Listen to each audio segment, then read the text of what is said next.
Hello everyone, Ragewood here, back with the second video I'm recording, looking at the dungeons in Dragonheir Silent Gods. Now, this one is, no surprises for guessing, a Grave of Curse video. All of these dungeons have become a lot easier. Now we have 5-star heroes and we can level them up close to 100. The majority of mine are 95, except for my tanks. And yeah, this is me going to be showing you what I run and just talking a little bit about the mechanics. So let's take a quick step inside. We are going to switch to... oh yeah, obviously Curse 9 is the right one. We're going to load. Just double check everything. Oh, we need to put... actually, we need to swap this back around. And I forget we put this one... I'll need to bring that back down to 99. We will save that for a moment. Everything else looks tickety-boo. So, you see me sort of flash through all the gear. It's very similar to the Grave of Venom one that I've just put out. But in case you haven't watched it, we have Ardreth. Ardreth is in the Craven's Eye patch, just to help with survivability. She takes less damage when it exceeds her HP pool. We are in a flat chest piece, but it's not to worry too much at this stage. I will eventually get better gear once the double drop weight starts on day 30, and I will be farming gear a bit more. But we're in a 3-piece Tundra set which drops from this dungeon and reduces the damage taken by 25% when it doesn't crit. And because this is a PvE boss battle, he does not crit. Defense rune, HP negative rune. Victor, he is not a damage dealer in this one. He is simply here to remove the shield and inflict buff prohibition, and then remove the buffs as well. So he has buff removal on both his skills and shield removal. He is a king for this dungeon. We are using the Rascal Slingshot, so he gets 7.5 attack for every accuracy he has, and as you can see, we are close to 300 accuracy. 300 times 7.5. It's a big number. It's a very similar number, actually, to what we have here. So he hits pretty hard. Cinerelle, here to heal, and more importantly, keep attack down on for the majority of the fight.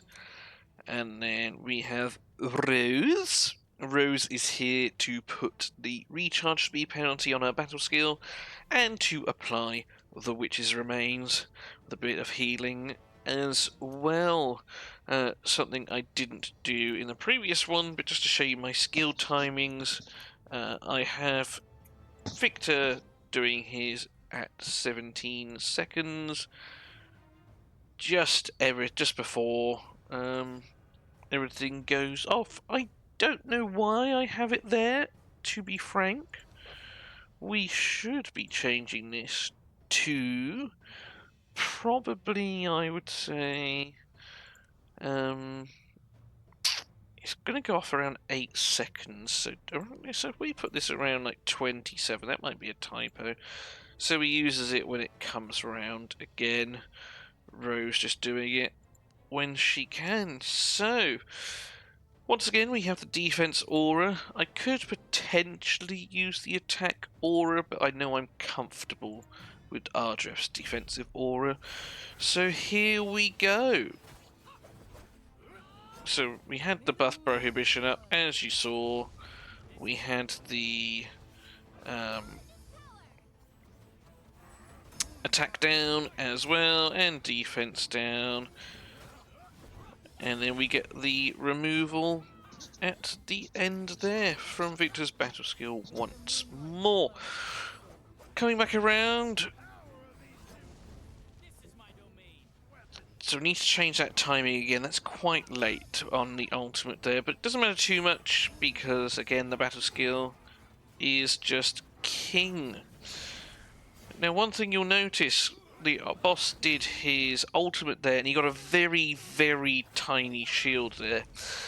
The reason for it is because the shield actually does damage. His shield is based on the amount of damage he deals.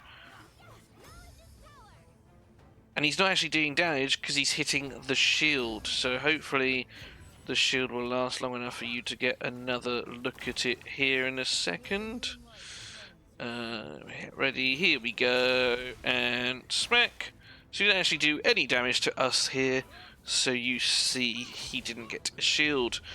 Having the attack down plus a shield here works wonders. If you have a Garius, you can use Garius Staff. I'm just using Cineral because he serves two purposes here. And yeah, we can pretty confidently speed this back up and just finish the dungeon run off. Again, not the fastest at this stage, but pretty close. So you'll see there, he actually got a pretty chunky shield because we didn't have our shields up, but Victor once again coming in clutch and removing that for us. Once again, debuffs removed, Rose does her thing, Thadendor with Rally does his, and that is Grave of Curse defeated. Now, as I've said in the previous one, I'm only doing this just for some content. I wouldn't normally be running the dungeons at this stage until day 30 rolls around and we get the double drop rate. But for now, we did get 6 pieces here. We did get HP chest. We're going to keep that for now because we don't have a ton of gear, and obviously we can get the runes to level them up. That was okay, and that's okay for a tanky piece as well. So, as mentioned, I'm using Fire Radiant. If you are also using Fire and Radiant, you've got a few things here. You could, as mentioned, use Garius and his staff, okay? That would give you the shields and the heals that you need to survive this fight. So it kind of would take place of Cinerel here, minus the attack down. So if you are doing that, obviously Rose does have attack down herself, so you could time her just to go before the boss with Garius to stop that shield coming in. If you do fail that, like I did, it's nice to have a failsafe like Victor who can remove shields. Now, ideally, you would like it on a ultimate rather than a battle skill, so you have a bit more control. Now, for me, what I did in Season 2 is I actually used Shook here for that, okay? Because he puts up attack penalty, he removes shields, and if he removes shields, he puts recharge speed penalty as well, which is great for these sort of 18-second dungeons, because most people are on a 20-second loop, as you can see here. The downside to Shook is his battle skill also reduces ultimate energy. Okay, so it was difficult to time. I did get it to work. There was like a window that I had.